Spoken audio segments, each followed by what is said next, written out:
3 fundos imobiliários para o mês de março, pessoal. Eu fiz aqui um apanhado geral de todos os fundos imobiliários, passei um filtro aqui de acordo com a minha visão, a minha opinião, para escolher os melhores fundos para você analisar e, se você gostar, você também investir. Pessoal, lembrando que essa é uma escolha pessoal minha, tá? Não necessariamente, talvez vai agradar você. E lembrando também que não é uma recomendação, mas eu vou te explicar por que eu escolhi esses 3 fundos especificamente. E se esse conteúdo te ajudar, eu peço para você dar aquela moral pra gente, dar aquele apoio, curtindo, se inscrevendo e ativando também as notificações. Estamos quase chegando aí a 3.000 inscritos aqui no nosso canal. Então, pessoal, o primeiro fundo imobiliário que eu quero falar para vocês, que eu filtrei aqui, é o VGIR11. O VGIR11 é um fundo aí do segmento de papel também. Ele é base 10, custando atualmente R$ 9,70. É um fundo muito interessante. Ele é focado em investir em certificados de recebíveis imobiliários, né, os famosos CRIs.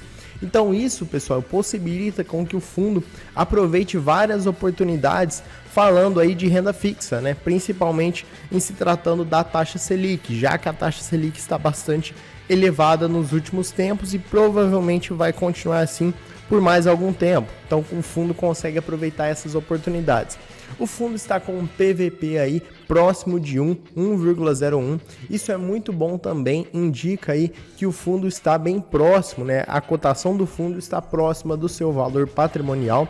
Então eu particularmente gosto de analisar o PVP para fundos do segmento de papel, como é o caso aqui do VGIR11. Por quê? Quando o fundo está próximo do seu valor patrimonial, significa que está tudo ok, está tudo, né, andando ali conforme previsto. Se o fundo sobe demais, o PVP se descola de 1, ou seja, vai para 1,10, 1,20, por aí vai. Então pode indicar que está acontecendo alguma coisa. E o inverso também é verdade. O inverso é pior ainda, né? Porque o fundo, a cotação cai e provavelmente o fundo está com problemas. Patrimônio líquido dele aí de 990 milhões, é um fundo mediano que não é tão grande assim, mas também não é um fundo pequeno. O último rendimento dele, esse foi um dos fatores que me levou a escolher o VGIR11 para trazer aqui para vocês. Ele pagou aí 13 centavos por cota no mês de fevereiro. A data base foi no dia 10 de fevereiro e a data de pagamento no dia 17.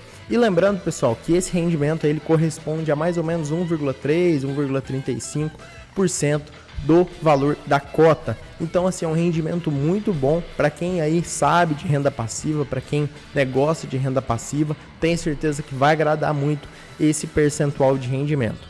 Em relação ao portfólio dele, né, como eu disse, ele somente investe em CRIs, então é composto atualmente por 93% de CRIs e o restante aí 7% aproximadamente é caixa que ele vai alocando ao longo do tempo.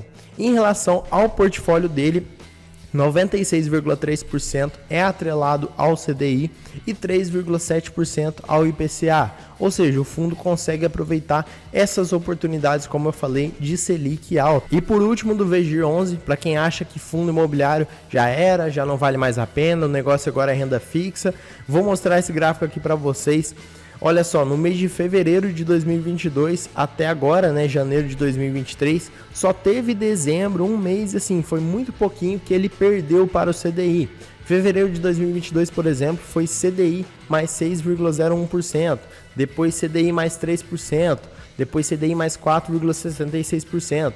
Ou seja, todos os meses o rendimento do fundo foi superior ao CDI, foi CDI mais algum retorno, tá bom? Exceto no mês de dezembro, que foi CDI menos 0,07, mas assim, praticamente irrelevante, tá, pessoal? E o segundo fundo imobiliário da nossa lista, pessoal, é o queridinho da galera MXRF11. Não é à toa, tá, que ele é o querido da galera, justamente porque ele é um fundo que combina segurança e também rentabilidade. O MXRF11, para quem não conhece, acho difícil, né? Mas é um fundo base 10, custando atualmente R$ 10,20. É um fundo, pessoal, que tem um pouco mais de liberdade para poder investir. Ele investe aí em ativos financeiros com laço imobiliário, como CRI, como debêntures, LCI, LH e também cotas de fundos imobiliários e alguns outros ativos. PVP dele próximo de 1,01, como eu disse, tudo ok. Isso indica pra gente que o fundo está mantendo aí a ideia, né? O fundo não está nem caro nem barato, o fundo está ok num preço justo. Patrimônio líquido de 2,3 bilhões.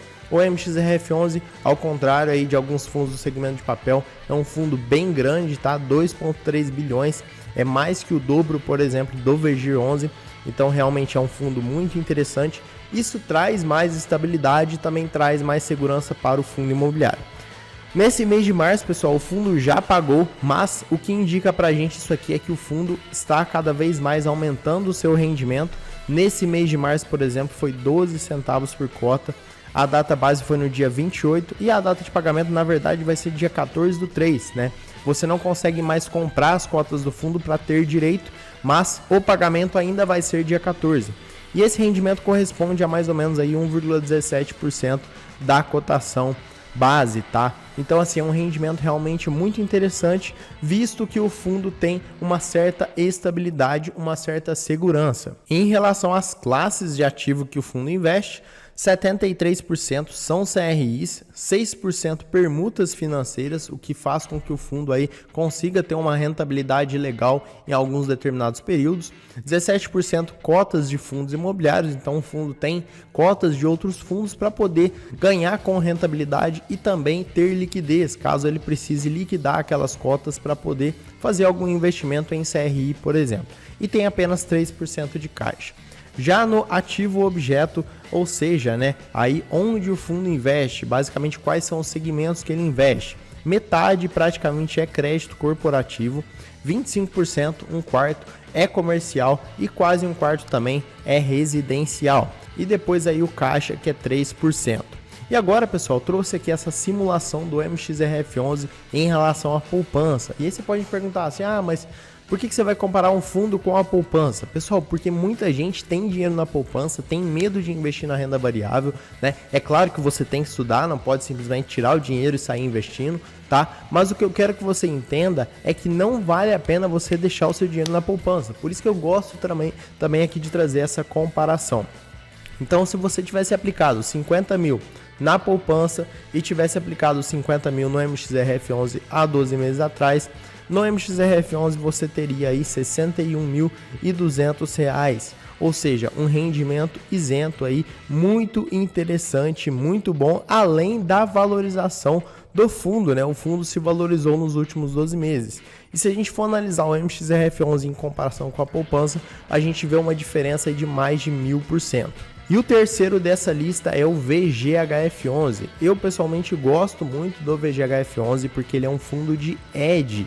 Fundos de hedge, pessoal, como vocês podem ver aí, ele tem um leque muito maior de possibilidades para poder investir. Então ele pode investir em ações imobiliárias, debêntures imobiliárias, participações em SPI imobiliária, cotas de FIP, cotas de FIA, CEPAC, cotas de fundos imobiliários, CRI, letras hipotecárias e vários outros investimentos, como vocês podem ver. Isso é muito bom na minha opinião, claro que muitas vezes aumenta o risco do fundo, porque ele consegue pulverizar, ele consegue diversificar muito, né? Talvez até mais do que precise esses investimentos, mas na minha opinião isso é bom, desde que a gestão, a administração e todo mundo que trabalha no fundo faça um bom trabalho. Então o VGHF11, como eu disse, ele é um fundo base 10, é um fundo muito interessante também para você poder analisar. PVP dele, mesma coisa, bem próximo de 1 em 0,99, ou seja, o fundo está bem próximo do seu valor patrimonial. Patrimônio líquido dele de 660 milhões, é um fundo ainda que não é grande, né? Tá ali quase chegando na média dos fundos imobiliários, mas eu acho que ele tem bastante potencial e tem mostrado isso historicamente falando. Em relação ao rendimento, pessoal, nesse mês ele vai pagar no dia 7 de março, tá? A data base foi no dia 28 de fevereiro, 10 centavos por cota, o que dá um rendimento aí em torno de 1,10, 1,8%. É um rendimento muito bom, falando aí de renda passiva, tá? E outra coisa, em relação ao portfólio do fundo, a maioria atualmente são CRIs, né? Mas observem que ele consegue investir em várias coisas.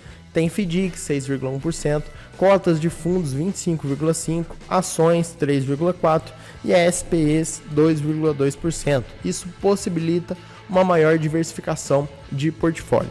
E aqui, pessoal, quero mostrar para vocês também que ele tem duas carteiras teóricas, né? Uma carteira é a renda e a outra carteira é a valor, tá? E a gente consegue ver aqui também na estratégia, né, que é a renda e valor. Renda é a maior parte, 77,1%, e valor aí quase 23%. Na carteira renda a gente consegue ver que tem CRIs, fundos imobiliários e FDICs. Na carteira valor nós temos ações, fundos imobiliários também, FDICs também e SPEs. Então esses 3 fundos imobiliários eu considero eles muito importantes, gosto bastante deles, aconselho você a estudar para o mês de março de 2023. Se você gostou, não esquece de deixar um comentário aqui para mim, o que você acha desses fundos, ou se tem algum outro que você gosta também, para a gente poder trazer aqui para o nosso canal. Vou ficando por aqui, um abraço e até o próximo vídeo.